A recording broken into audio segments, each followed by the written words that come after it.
Olá, Pedrinho Rutes. Hoje por graciosidade, eu encontrei um querido amigo. Ele é boliviano e ele falava assim: Pedrinho, eu sempre tive você como uma referência para tratarmos de conjuntura, de assuntos geopolíticos, enfim. E eu estava há tempos querendo lhe encontrar para falarmos. Falei, mas então, sentamos no banco da praça e conversamos. E ele falou assim: nós sempre falamos muito do imperialismo, o como a América Latina são submetidas, e hoje eu vejo o Brasil se discutindo no momento pré-eleitoral da escala 6 por 1, se utilizando isso de moeda de troca eleitoral, né?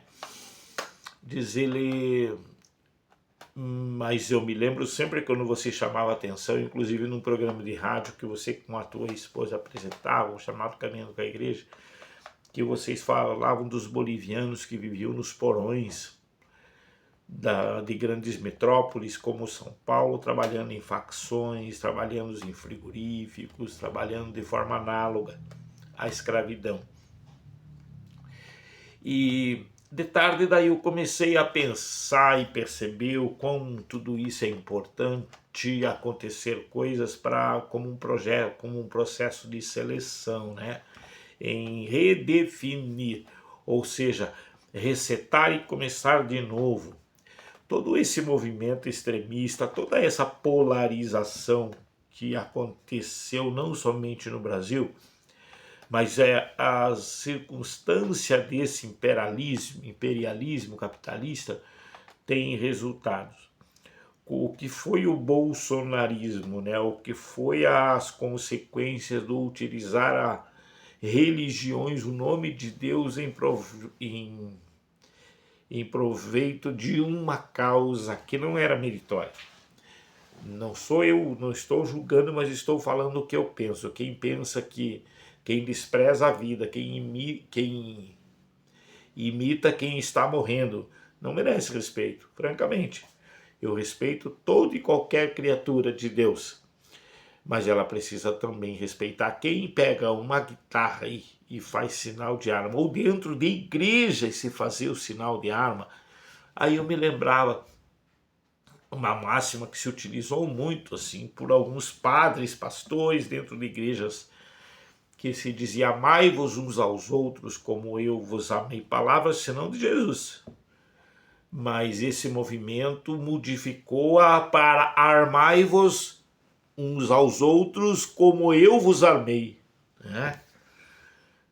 E tudo isso serviu para que se projetasse e se reconhecesse a verdadeira fé e o que é importante, o que é necessário e o que é não, ou quais são as mentiras que nós vivemos durante toda uma vida. À tarde, trabalhando, hoje tem a facilidade de ligar as redes sociais assim e com uma caixinha de Bluetooth, celular do lado e ouvindo algumas coisas. Eu encontrei uma psicanalista que ela desenvolvendo uma teoria sobre o estresse pós-religioso. Ela contava a história que ela nasceu dentro de uma família cristã, evangélica, protestante. E quando falo protestante, eu falo de toda a reforma, né? Eu não falo no específico. E ela percebeu que viveu uma vida inteira de ilusões e que o quão objeto todo aquele rebanho era. Diz ela, mas de rebanho não tem nada, porque nenhum pastor colocava qualquer um dos fiéis nos ombros.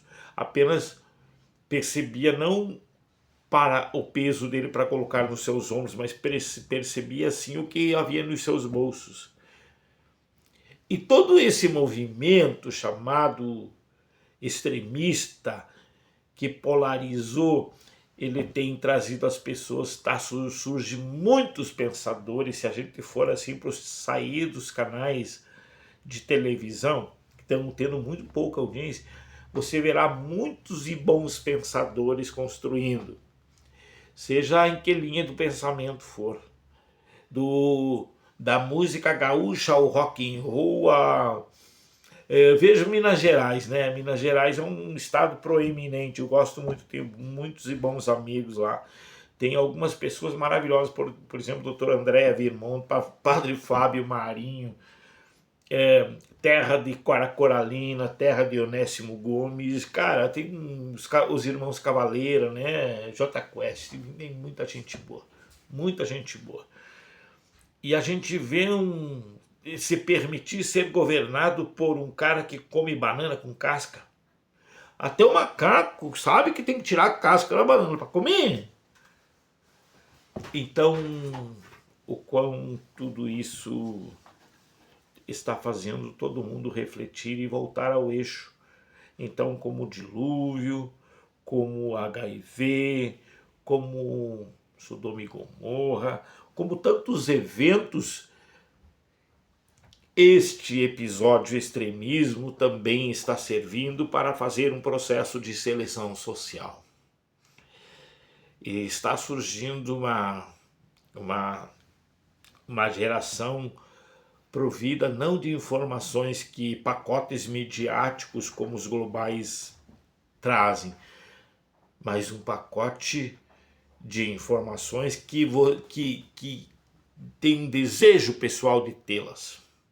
E aqueles picaretas, aqueles que se adonam ou tentam buscar apenas, como dizia aquele ex-presidente, o pobre eu preciso do título de eleitor na mão e um diploma de burro para ir votar apenas. O jovem ou pessoas estão se esclarecendo e percebendo que não é apenas o que padre, o que pastores falam, mas sim, conhecereis a verdade e a verdade vos libertará. Vocês lembram quem falava isso? Indevidamente? Boa noite, queridos. Beijos.